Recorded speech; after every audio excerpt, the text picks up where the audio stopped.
Welcome to Elf in Space.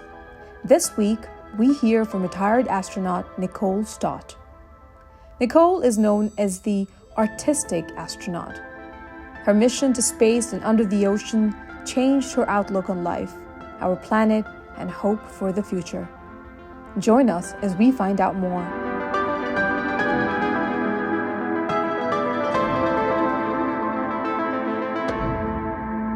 The ability to travel to space was once a dream, and yet it has become a reality for a small number of people, our astronauts.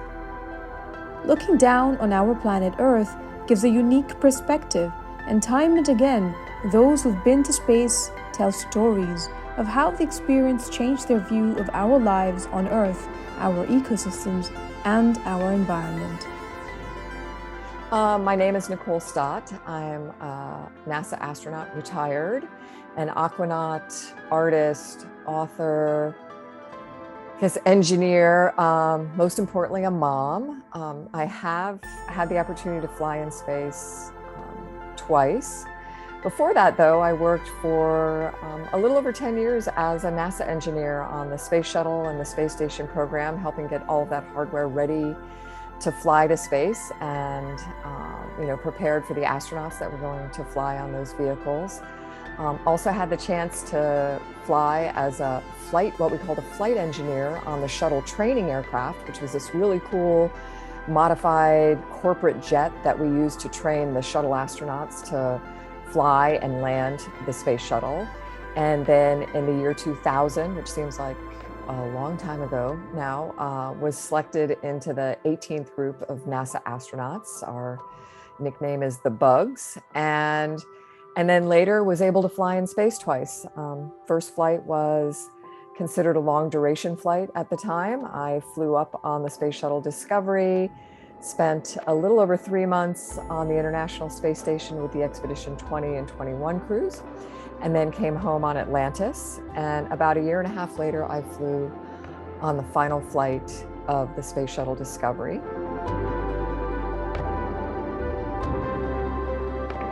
Since retiring from NASA, I've taken on kind of a collective career, bringing together my love of art and space and creating artwork myself to share the story of the spaceflight experience and all the amazing stuff that's going on in space that's ultimately all about improving life on Earth.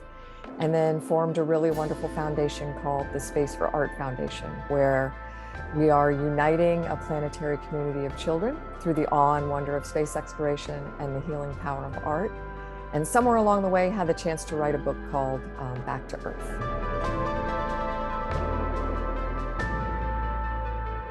I've always been a little bit artsy craftsy, I guess. I've never had any formal training with art, other than maybe ballet, which I do consider art as well.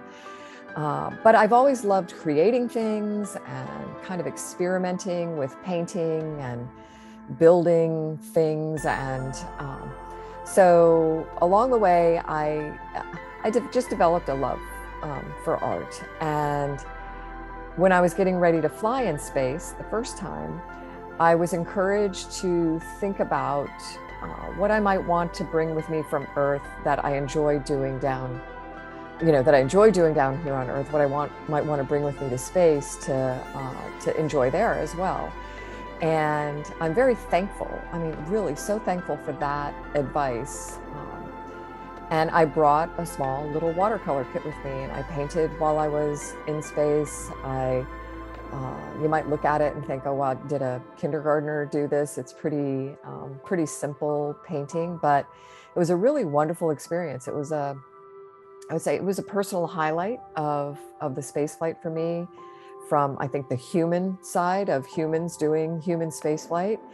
And I think it's kind of neat because things like painting and music and writing poetry, and my friend Karen Nyberg quilted while she was on the station, and photography. If you weren't a photographer before you went to space, you're going to become one because you want to capture those memories for yourself and for everyone else. And just very thankful to have had that opportunity, and it's been the inspiration, honestly, this little place that I painted on Earth, this little tiny chain of islands on the northern coast of Venezuela called Las Rocas, that I have vivid memory of taking the picture of, and as I was floating in front of the window thinking, oh my gosh, this is gorgeous. It looks like, it's a place that looks like somebody had reached their hand down with a big paintbrush and painted a wave on the ocean with all these stunning like turquoises and golds and whites on the water. And I knew that's what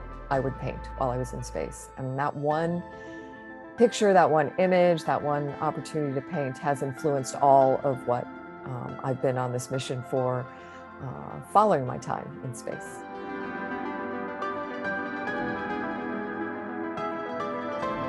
Yeah, I think there's an underlying experience that anyone who has the opportunity to, lift off the planet, and I would include, climbing a mountain and looking back at Earth, flying in an airplane and looking back at Earth, and certainly flying on a spaceship with that very special vantage point, for us on the station was about 300 miles above the planet, and it's extraordinary. It's overwhelmingly, impressively beautiful, as you would expect it to be. Although I think it exceeded all of the expectations I had of, what Earth would look like. It was glowing and colorful and translucent, iridescent, all of those kinds of things you would think of something that's just almost like beautiful beyond description, and all the colors that Earth to be just glowing there against the blackest black I'd ever seen. And I think the thing that struck me at first, like the first time where you're so excited to float out of your seat and get to that window and experience it, was first just the awe of, oh my gosh, we made it, we're in space, like this thing that I just didn't, is so surreal, you don't believe it's ever really going to happen. And then eyes face in the window with like responding, for me at least, like, oh my gosh, we live on a planet. And thinking about it in a way, just kind of this conflict in my head of, man, I've known that since I was a little kid, but the reality of it just struck me so clearly and beautifully with that view out the window of the space shuttle at the time. And that has never left me. That sense of, oh my gosh, that's the who and where we all are in space together. Everything is interconnected. We live on a planet, we're all Earthlings. Only border that matters, that thin blue line of atmosphere that's blanketing and protecting us all. And then throughout the flight, this discovery of how important it is for us to accept our role as crewmates, not passengers on whatever ship we're flying on together, whether that be an international space station or our planetary home, our planetary spaceship.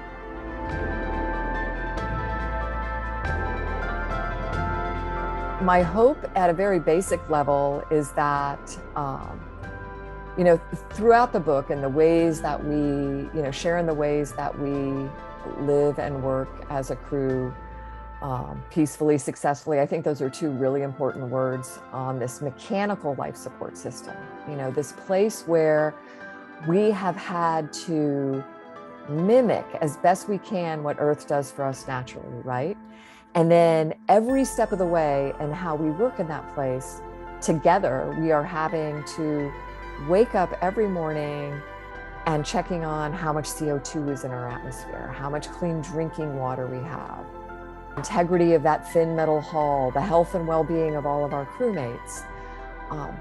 I really hope for a future where we're doing that same thing down here on our planetary spaceship, where we are living like crewmates, we are paying attention to this life support system that surrounds us so that we can not only survive, but that we can thrive here, that we are aware of the health and well-being of all life we share our planet with, and that we care about that in a way that we want to work together to ensure this planetary life support system. And I think my ultimate view of the future is one where we accept that role, but believe in the power that it has, the power of behaving like crewmates and not passengers, and how that really does. It's our pathway to creating a future for all life on Earth that's as beautiful as it looks from space.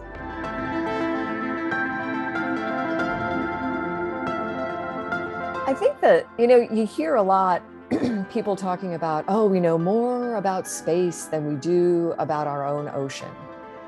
And I don't know, that bothers me every time I hear it, because I'm like, man, that's so not true.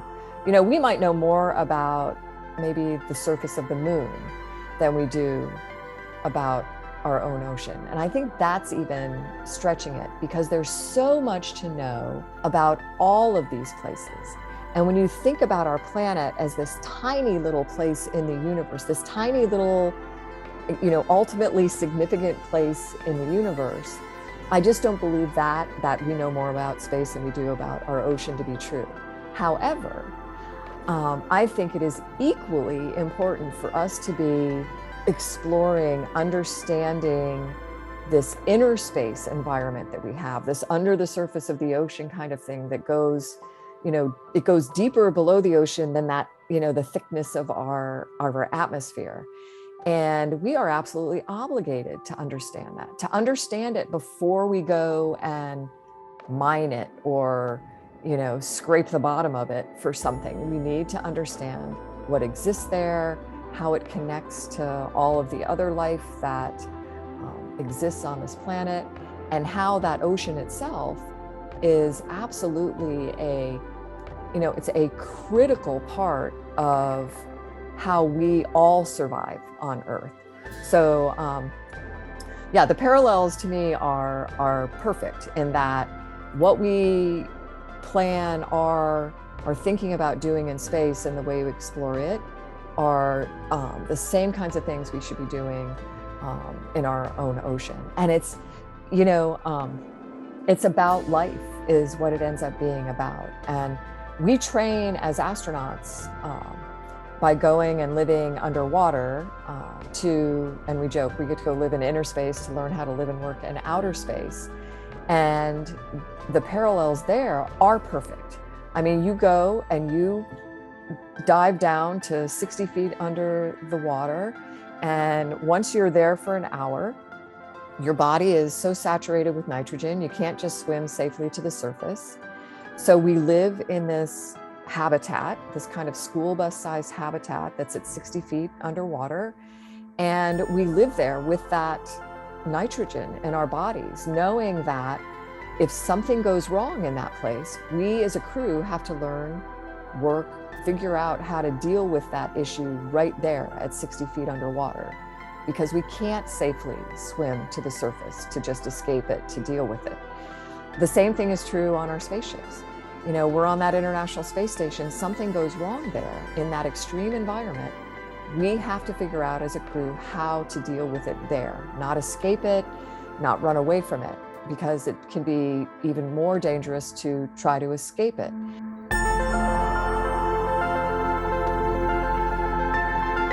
Then from a distance, I heard one of the young cadets yell, "Ma'am, relax, slow down, the helmet floats." And I'm not sure how I heard him with all my splashing and mental screaming at myself, but he saved me with his simple words. I arched my back and laid my head back on the water's surface and basically used my floaty helmet all the way to the end of that final length of the pool. I have never been happier to get out of the water. Not wanting my friend to suffer as I had, I yelled to Terry, "The helmet floats." Later that day, in one of the classes before our helicopter rescue training, one of the Navy instructors used the slow is smooth and smooth is fast phrase. He pointed right at me and said, "Nicole, that's what you did on that final length in the pool." And it's stuck with me ever since. So with no operating manual, no bold-faced checklist handed to us, and no training, it's like humanity is flailing in the Navy training pool. In the case of climate change, science is the Navy cadet yelling to us what we need to do. My flailing in the pool stopped when I heeded the words of the cadet. It wasn't comfortable to arch my back and push my head back in the water and use the helmet to float. Nothing about it seemed natural or like something I would have known to do on my own, but it worked. It helped me complete the test and escape the threat of drowning in the water. Reducing emissions is like a floating helmet, and we've got to lean back and kick in. It won't be comfortable. It might not even come naturally to us, but it is the thing we need to do to survive. Sometimes, to borrow another Navy motto, the pleasure is the pain.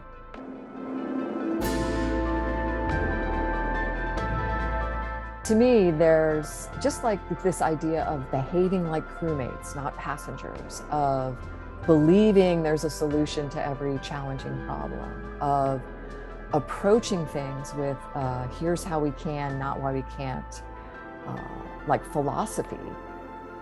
It just seems all so simple. And yet I think these are the keys to us really overcoming the most significant challenges that we have.